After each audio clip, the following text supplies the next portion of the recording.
안녕하십니까. 센조비 시사만평으로 보는 오늘의 이슈 22번째 시간입니다. 오늘은 우선 센조비 패러디를 보시겠습니다. 센조비 패러디를 보시면은 남양유업의 2013년 악몽은 계속되는 거 아니냐, 이러한 패러디가 되겠습니다. 원래 남양유업은 2013년도에 대리점 갑질 사태로 큰 사회적인 충격을 주면서 회사가 타격을 입기 시작을 했습니다. 이때 주가가 100만 원이 넘어섰습니다. 그런데 이후로 국민들의 불매운동과 함께 주가도 반토막 나는 바람에 현재는 50만 원대로 추락되어 있는 이렇게 기업이 망가진 상태입니다. 더군다나 도덕적으로 창업주 외손녀의 마약 사건이 기름까지 부어넣었습니다. 이 황하나 사건으로 인해 가지고 남양유업의 이미지가, 물론 남양유업과 이 관련이 없는 회사지만 이렇게 도덕적으로 국민들이 많은 요구를 하는 것입니다. 더구나 어린이에게 먹이는 분유에 대해서 젊은 마음들이 맘카페를 중심으로 이런 비도덕적인 상품을 먹일 수 없다, 우리 후손들에게 어떤 유전자도 물려줄 수 없다는 이러한 인식이 확산되면서 남양유업이 굉장한 어려움을 겪고 있는 것입니다. 물론 부채 비율이 우리나라에서 뭐 가장 좋다고 하는 이러한 기업이기 때문에 무너지진 않겠지만, 그래도 얼마나 오래 갈지는 소비자들이 용서를 해주느냐 안 해주느냐에 따라서 운명이 걸린 것 같습니다. 자, 그러고 이것도 비슷한 기업의 도덕적, 윤리적인 문제인데요. 포스코의 최정우 회장은 문재인 정권에 들어서면서 새로 임명된 회장으로서 거의 공기업 비슷한 회사입니다. 포스코 철강을 만드는데, 어떤 최정우 회장은 그래서 기업이 이윤을 내는 게 중요하지 않고 기업 시민 청이라는 시민실까지 만들어서 자기 직속기관으로 만들어서 사회적인 가치를 중요시하는 이런 기업으로 거듭나겠다, 이렇게 외치고 있습니다.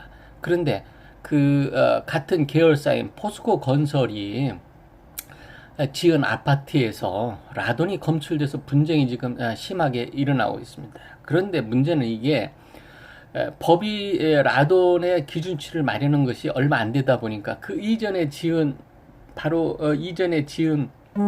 아파트가 지금 현재 문제가 되고 있는데요.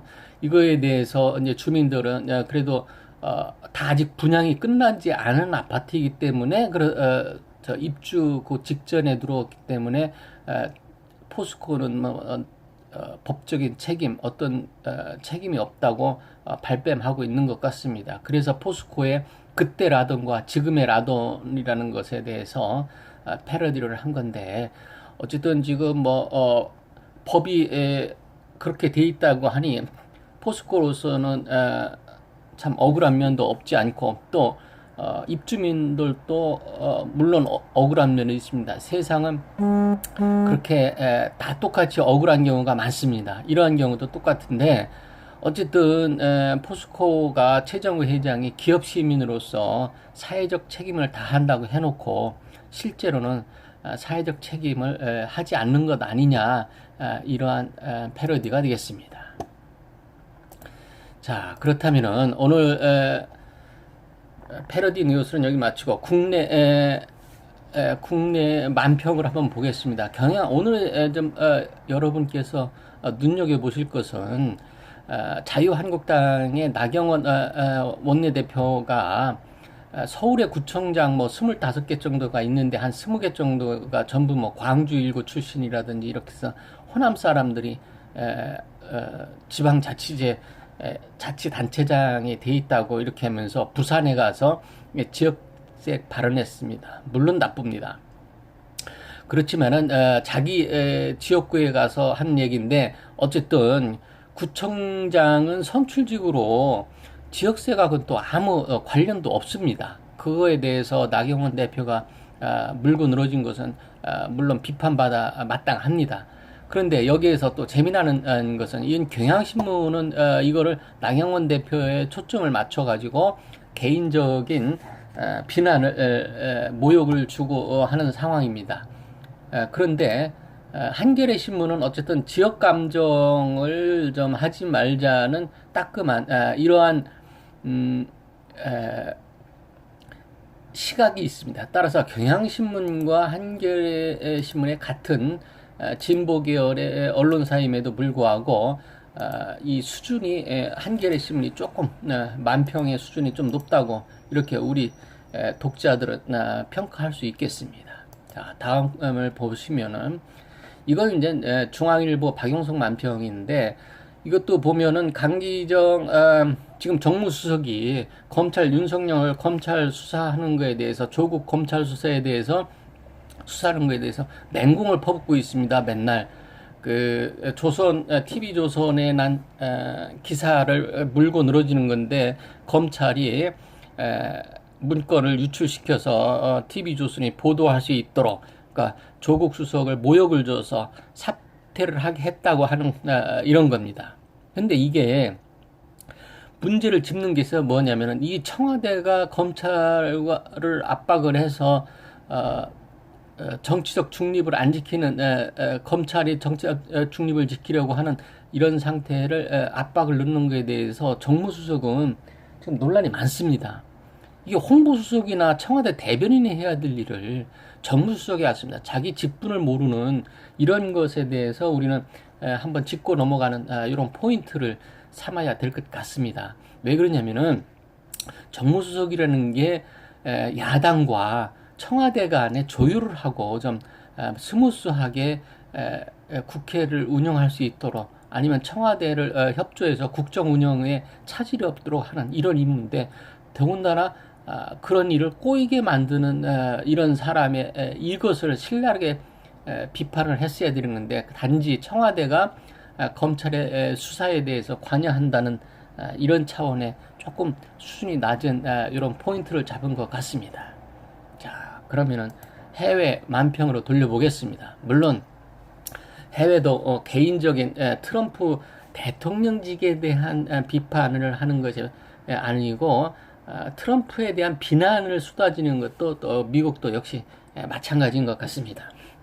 그래서 트럼프에 대해서 맨날 쓰레기 같은 발언만을 하는 건데 이거는 뭐냐면은 지금 미국의 농민들이 불만이 많습니다. 중국하고 무역 전쟁을 벌이다 보니까 미국 농산물 수출을 중국에 파는 옥수수라든지 뭐 밀이라든지 이런 게 중국 소비가 최대 소비처인데 안 돼가지고 일본 아베가 사주는 이런 방식까지 나오면서 어쨌든 트럼프가 우리 농부들이 위대하다 그리고 뭐 저 무역 전쟁에서 우리는 승리하고 있다 이렇게 하고 있는 똥 같은 발언을 입에서 뱉어낸다고 맨날 쓰레기 발언을 하고 구역질 나는 똥을 발언한다는데 이 농부의 이 전화 이 말은 뭐냐면은 트럼프한테도 쓸모가 있다. 이게 걸음으로 쓰면 되니까 걱정하지 말아라. 이렇게 어떻게 보면 풍자한 만평이 되겠습니다. 어쨌든 풍자의 만평도 좋지만은 이런 개인적인 모욕을 준다든지 그런 거는 정책에 대해서 모욕을 주는 거는 비판하는 것은 상관이 없겠습니다만은 이러한 것은 좀 어떻게 만평으로서 수준이 좀 떨어지기는 합니다. 자, 이거 같은 경우는 이제 지금 미국의 존슨앤존슨이 마약성 약품에 대해서 피해 보상을 해줘야 된다고 하는 법원의 판결이 나왔는데 이 법원 판결을 나와서 벌금을 5억 7천만 달러를 존슨앤존슨에 벌금을 먹였는데 이게 왜 논란이 되느냐면은 너무 기업을 봐주고 적게 때렸다 이것입니다. 어떤 매출이라든지 이런 규모에 비해서 사실 이러한 거는 우리나라 판사들이라든지 법원 이 법정에서 봐줄 때 우리는 모든 것이 기업 위주로입니다. 얘들은 상당히 우리가 볼 때는 5억 7천만 달러면 거의 우리나라 돈 한 7천억 정도가 되는데 이만큼 어마어마하게 때는 우리나라 벌금 어느 기업이 7천억 벌금 맞았다 소리는 저는 들어보지도 못했습니다. 700억도 들어보지도 못한 것 같습니다. 이러한 자세, 이러한 비판적인 자세, 기업이 무슨 엄청난 나라를 먹여 살리는 것서 죄를 지어도 용서해줘야 된다는 그 삼성의 이재용 같은 이러한 논란이 일어날 정도의 일이 벌어지고 있는 것입니다. 자, 마지막으로 물론 영국은 매일 영국의 브렉시티를 노딜이냐 딜이냐 이렇게 해가지고 나라가 두동강이 나 있는 이런 상태를 오늘도 지속적인 이슈로 거론하고 있습니다. 자, 센 놈만 조지고 비판하는 센조비 시사만평으로 보는 오늘의 이슈 여기서 마치겠습니다. 안녕히 계십시오.